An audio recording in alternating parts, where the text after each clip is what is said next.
नमस्कार साथियों, स्वागत है आप सभी का हमारे YouTube चैनल श्री हंसवाइन इंस्टीट्यूट पर। आज का तारीख है 22 नवंबर 2023 और इस दिन के करंट अफेयर्स के सभी अति महत्वपूर्ण प्रश्न हम लोग इस वीडियो में डिस्कस करेंगे। आने वाले सभी प्रतियोगी परीक्षाओं के लिए ये बेहद महत्वपूर्ण होगा, तो वीडियो को अंत तक देखिएगा और अगर चैनल पर नए हैं तो चैनल को जरूर सब्सक्राइब कर लीजिएगा। चलिए वीडियो को शुरू करते हैं, लेकिन उससे पहले आज का मोटिवेशन देख लेते हैं। आज का मोटिवेशन है, जिंदगी में सबसे बड़ा चैलेंज उसी काम को करने में आता है जिसे देखकर लोग कहते हैं कि ये तुम्हारे बस की बात नहीं है।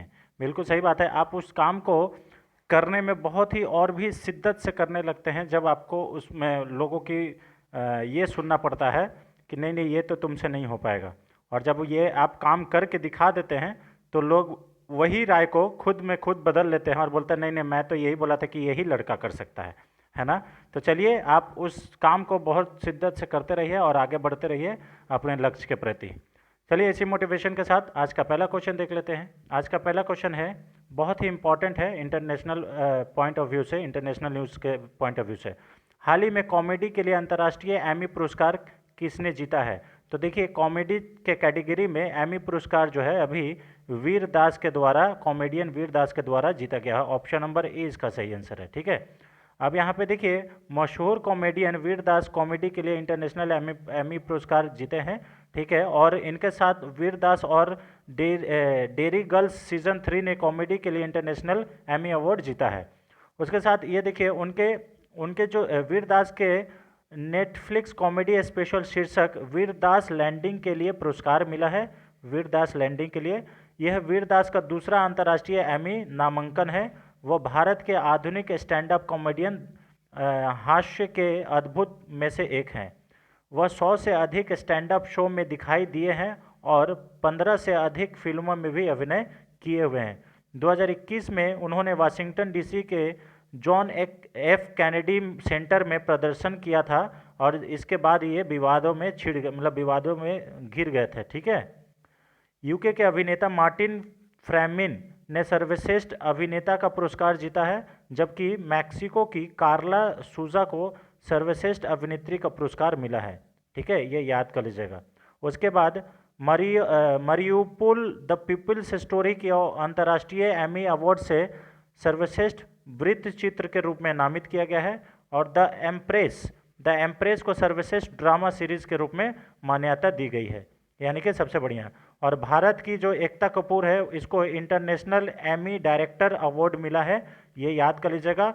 और अगर हम लोग अंतर्राष्ट्रीय एमी पुरस्कार की बात करें तो ये international academy of television of arts and sciences के द्वारा दिया जाता है, प्रस्तुत किया जाता है, और इसे पहली बार 2007 में दिया गया था, ये याद कर लीजिएगा, 2007 में।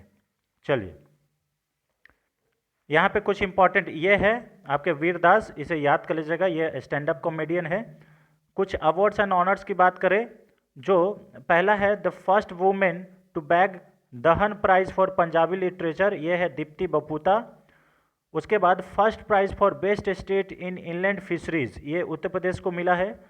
और माधुरी दीक्षित को अभी हाल ही में यहाँ पे पानाजी में, गोवा के पानाजी में 54वां ईफी जो हो रहा था भारतीय सिनेमा का, इनको कंट्रीब्यूशन टू भारतीय सिनेमा अवार्ड मिला है, स्पेशल रिकॉग्निशंस मिला, पहचान मिला। ठीक है, उसके बाद इंदिरा गांधी पीस प्राइज 2022 का ये कोविड वॉरियर को मिला है।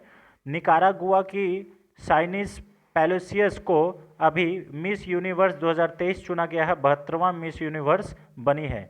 इसके बाद देखिए JWS जो कि स्टील में भी ये कंपनी का नाम है, सीमेंट में भी है, इनको अभी award for developing greenfield port in Karnataka का अवार्ड मिला है। ठीक है, उसके बाद सुरेश वाडकर को महाराष्ट्र का लता मंगेशकर अवार्ड मिला है 2023, यानी कि लता मंगेशकर अवार्ड 2023 किसको मिला है? तो सुरेश वाडकर को।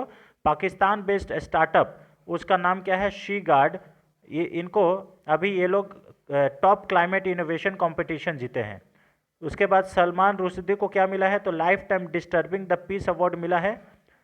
Falguni Shah abundance in millets nominated for the best global music performance, ये ग्रैमी अवार्ड 2024 के लिए इनका नॉमिनेशन किया गया है, फाल्गुनी शाह का। ठीक है, आरबीआई को क्या मिला है? तो आरबीआई जो रिजर्व बैंक ऑफ इंडिया है उसको change maker of the year का अवार्ड मिला है।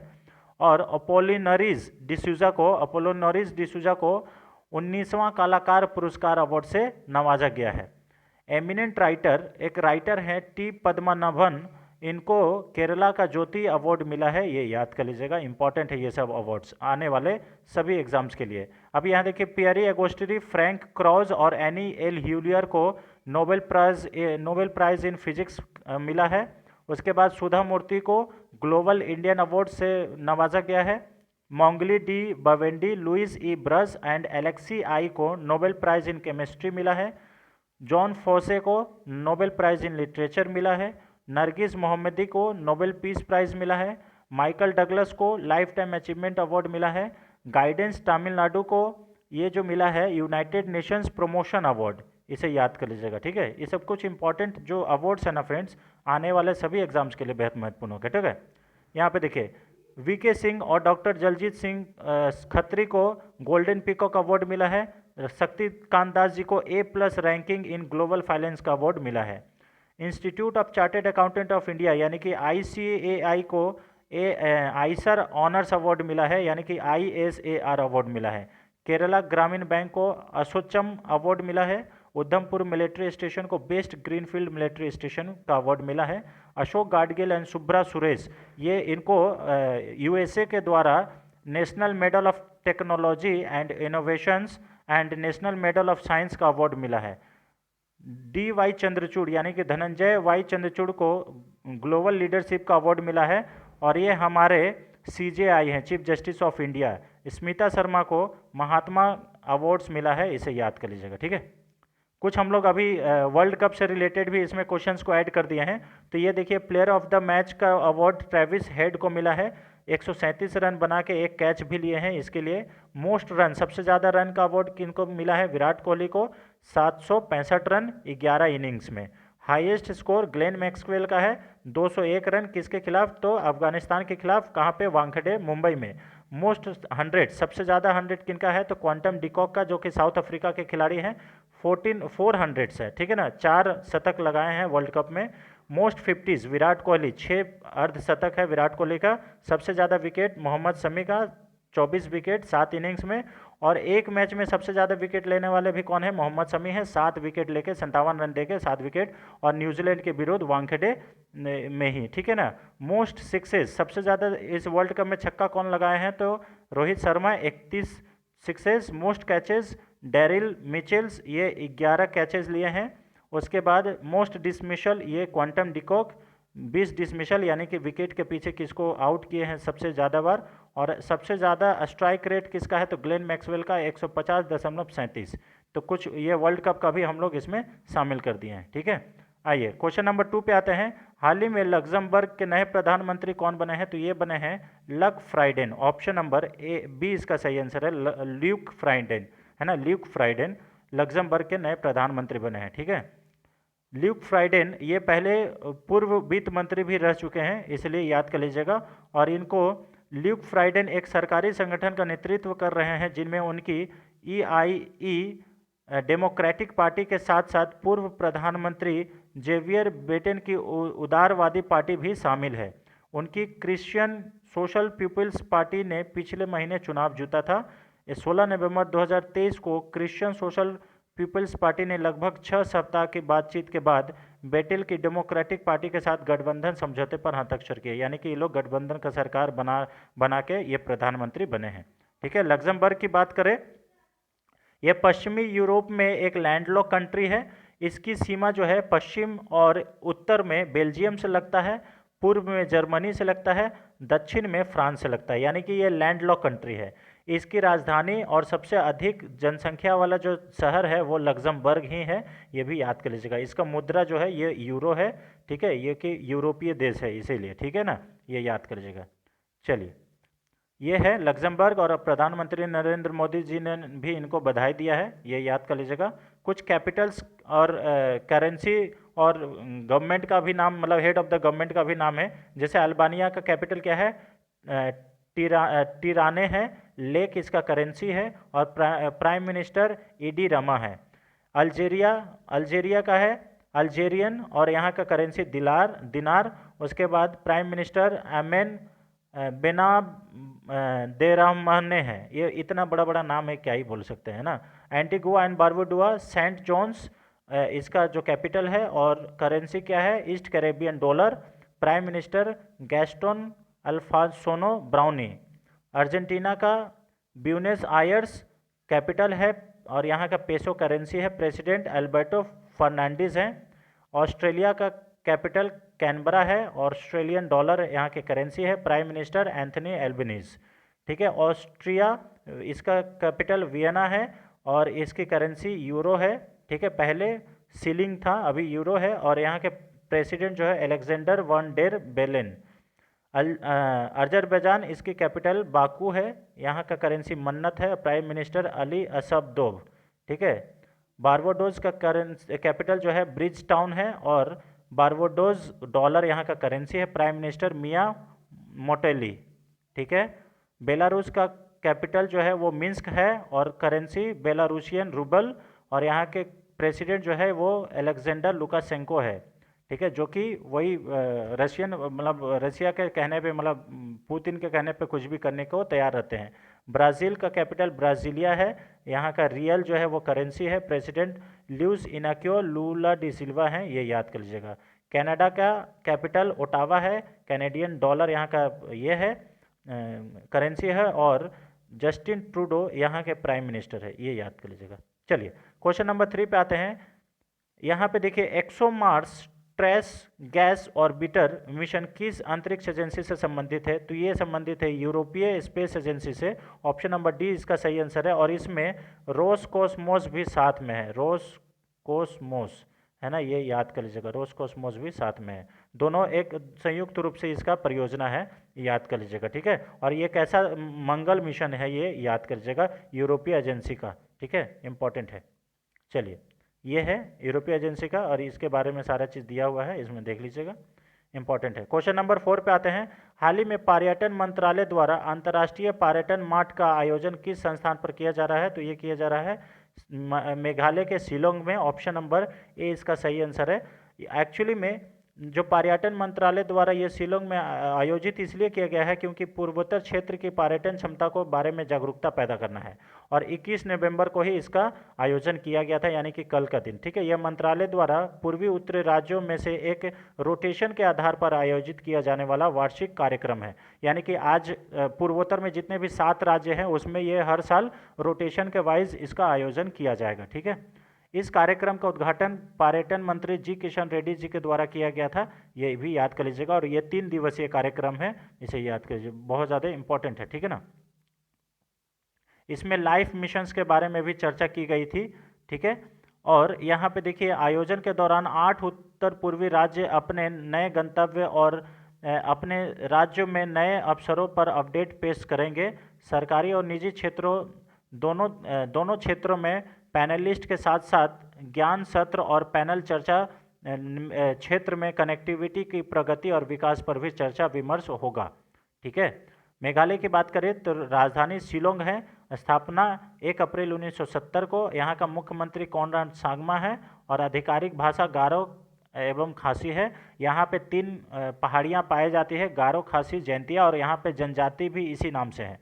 ठीक है। यहाँ का नेशनल पार्क नॉर्क्रेक नेशनल पार्क और बलफक्रम राष्ट्रीय उद्यान भी यहाँ का नेशनल पार्क है मेघालय का, इसे याद कर लीजिएगा।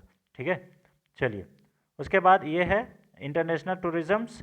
ठीक है, इंपॉर्टेंट है, इसे देख लीजिएगा। क्वेश्चन नंबर 5 पे आते हैं। विश्व टेलीविज़न दिवस कब मनाया गया है?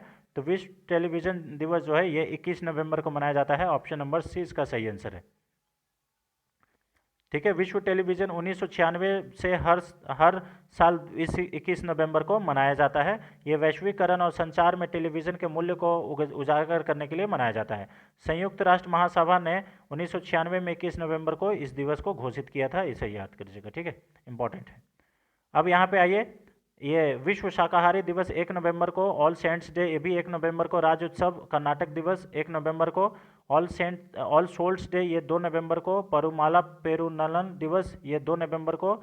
जेलीफिश दिवस, विश्व जेलीफिश दिवस 3 नवंबर को। विश्व सैंडविच दिवस ये भी 3 नवंबर को। विश्व सुनामी जागरूकता दिवस 5 नवंबर को। राष्ट्रीय नाचोस दिवस ये 6 नवंबर को। युद्ध और सशस्त्र संघर्ष में पर्यावरण के शोषण को रोकने के लिए अंतर्राष्ट्रीय दिवस ये भी 6 नवंबर को मनाया जाता है। उसके बाद विश्व संरक्षण शिशु संरक्षण दिवस 7 नवंबर को मनाया जाता है। राष्ट्रीय कैंसर जागरूकता दिवस ये भी 7 नवंबर को मनाया जाता है। चंद्रशेखर वेंकट सीवी रमन का जयंती 7 नवंबर को मनाया जाता है। राष्ट्रीय आयुर्वेद दिवस 8 नवंबर को मनाया जाता है। विश्व रेडियोग्राफिक दिवस 8 नवंबर को ही मनाया जाता है। राष्ट्रीय कानूनी सेवा दिवस 9 नवंबर को मनाया जाता है। विश्व उपयोगिता दिवस 9 नवंबर को ही मनाया जाता है। राष्ट्रीय शिक्षा दिवस 11 नवंबर को मनाया जाता है। युद्ध विराम दिवस 11 नवंबर को मनाया जाता है और विश्व निमोनिया दिवस ये 12 नवंबर को मनाया जाता है। उसके बाद और भी है यहाँ पे दिवस में, विश्व दयालुता दिवस ये 13 नवंबर को मनाया जाता है। इस बार का थीम क्या है, जहाँ भी संभव हो दयालु बने। अंतर्राष्ट्रीय विमान और शांति सप्ताह के लिए प्रतिवर्ष 9 से 15 नवंबर तक मनाया जाता है। ठीक है। बाल दिवस 14 नवंबर को, विश्व मधुमेह दिवस भी 14 नवंबर को मनाया जाता है। बिरसा मुंडा जयंती या फिर झारखंड का स्थापना दिवस ये 15 नवंबर को मनाया जाता है। इसी दिन 15 नवंबर 2000 को बिहार से झारखंड अलग हुआ था। अंतर्राष्ट्रीय सहिष्णुता दिवस ये 16 नवंबर को मनाया जाता है। राष्ट्रीय प्रेस दिवस ये भी 16 नवंबर को। विश्व दर्शन दिवस ये भी 16 नवंबर को। अंतर्राष्ट्रीय छात्र दिवस 17 नवंबर को मनाया जाता है। राष्ट्रीय मिर्गी दिवस ये 17 नवंबर को ही मनाया जाता है। उसके बाद विश्व क्रॉनिक ऑब्स्ट्रक्टिव पल्मोनरी डिजीज दिवस ये 17 नवंबर को ही मनाया जाता है। विश्व शौचालय दिवस ये 19 नवंबर को मनाया जाता है। विश्व बाल दिवस ये 21 नवंबर को मनाया जाता है।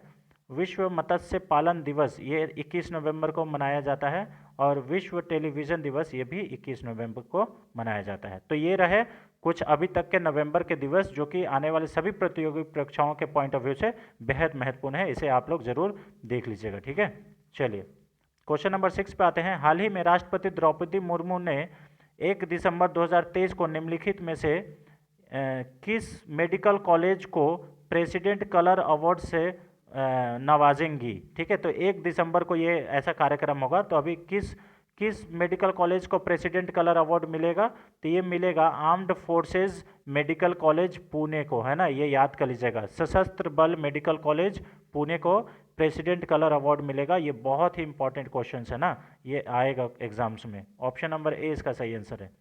ठीक है, राष्ट्रपति द्रौपदी मुर्मू 1 दिसंबर को प्लैटिनम जुबली के अवसर पर सशस्त्र बल मेडिकल कॉलेज पुणे को राष्ट्रपति सम्मान यानी कि प्रेसिडेंट कलर अवार्ड से सम्मान किया जाएगा।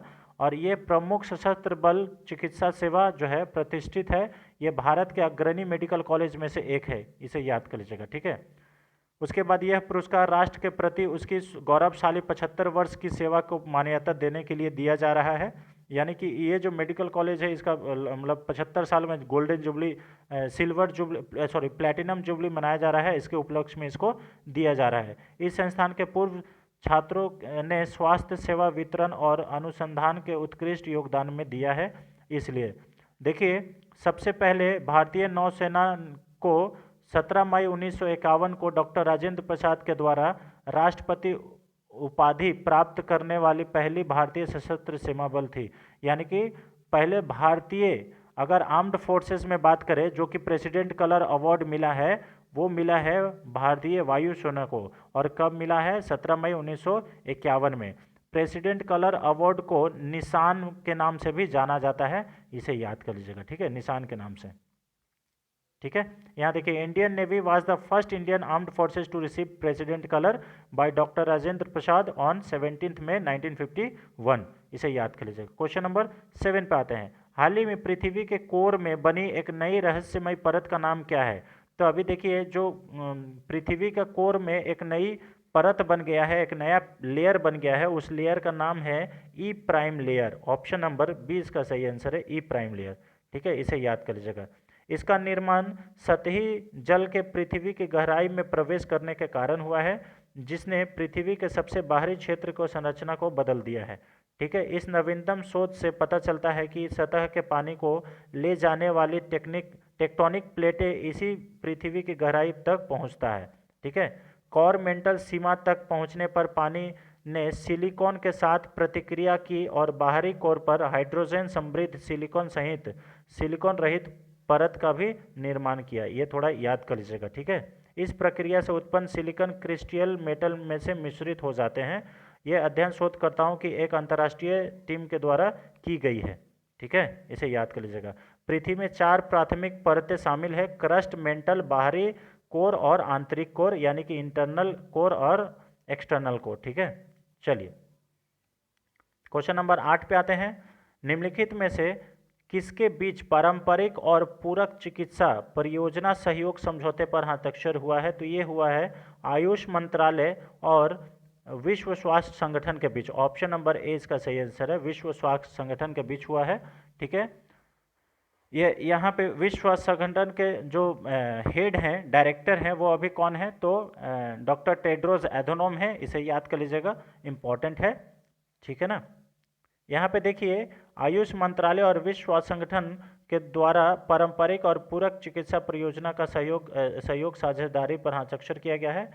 इस समझौते का उद्देश्य है पारंपरिक और पूरक चिकित्सक प्रणालियों को मानकीकरण करना, उनकी गुणवत्ता और सुरक्षा पहलुओं को राष्ट्रीय स्वास्थ्य प्रणाली में एकीकृत करना, यानी कि इंटीग्रेट करना, और उन्हें अंतर्राष्ट्रीय स्तर पर प्रोत्साहित करना। ठीक है, ये याद कर लीजिएगा। ठीक है, उसके बाद इसका उद्देश्य को पूरा करने के लिए WHO आयुष मंत्रालय के सहयोग से पारंपरिक चिकित्सा वैश्विक रणनीति 2025 से 34 तैयार करेगा। ठीक है, WHO के सहयोग से आयुष मंत्रालय दक्षिण पूर्व एशिया में पाई जाने वाली सबसे बड़ी जड़ी बूटियों का एक अंतर्राष्ट्रीय हर्बल फार्माकोपियो विकसित करेगा। ये याद कर लीजिएगा, ये कहाँ पे? तो दक्षिण पूर्व एशिया में। ठीक है ना, इंपॉर्टेंट है।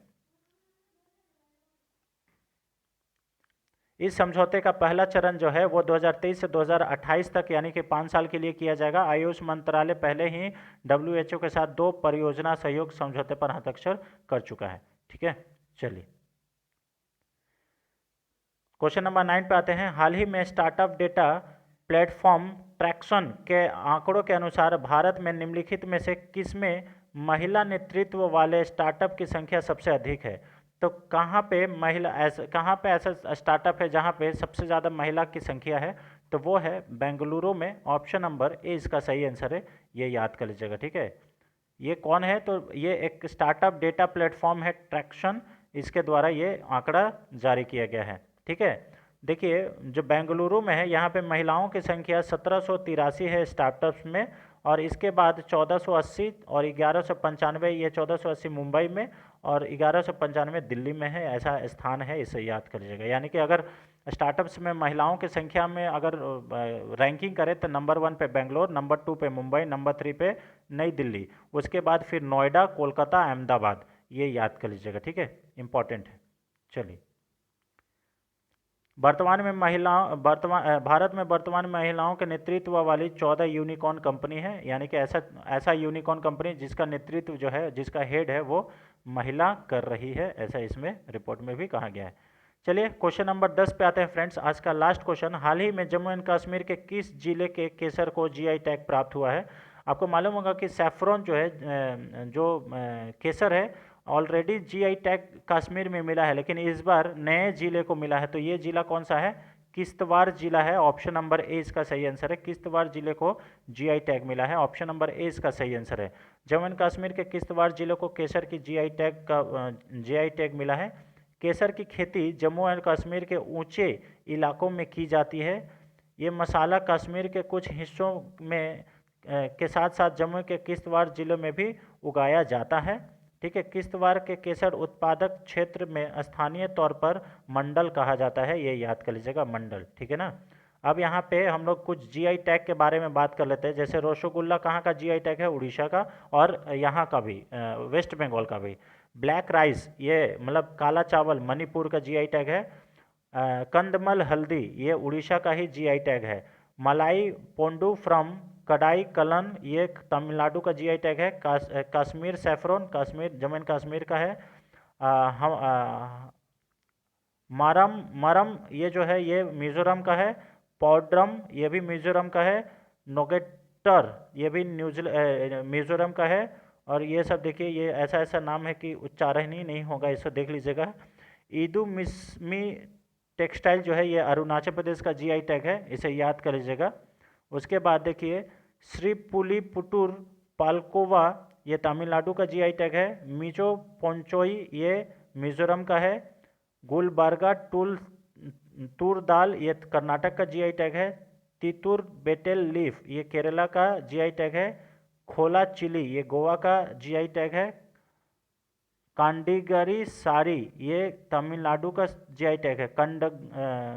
कंडांगी साड़ी, ये जीआई टैग तमिलनाडु का है। काजी मेमू, ये आसाम का जीआई टैग है। और आप देखिए दार्जिलिंग, सबसे पहले जीआई टैग तो 2005 में जीआई टैग दार्जिलिंग के चाय को दिया गया था, आपको याद होना चाहिए, ठीक है। और यहाँ पे देखिए बसोहिली पश्मीना जो है, ये एक प्रोडक्ट है जम्मू एंड कश्मीर का, यहाँ का जीआई टैग है। तो इसे याद कर लीजिएगा, कुछ जीआई टैग इसमें हमने दे दिया, ठीक है। तो ये रहा फ्रेंड्स आज का 10 अति महत्वपूर्ण प्रश्न। आई होप आपको वीडियो पसंद आया होगा। अगर वीडियो पसंद आता है तो वीडियो को लाइक करें, ज़्यादा से ज़्यादा शेयर करें। अगर आपको लगता है कि इसमें बहुत सारे इन्फॉर्मेशन दिया जा रहा है तो ज़्यादा से ज़्यादा चैनल को आप स्प्रेड करें, सभी को यहाँ पे आप बोले कि हाँ यहाँ सभी आप तैयारी कर सकते हैं। तो चलिए, thanks for watching friends, thank you so much. मिलते हैं नेक्स्ट वीडियो में, तब तक के लिए जय Hind, thank you so much.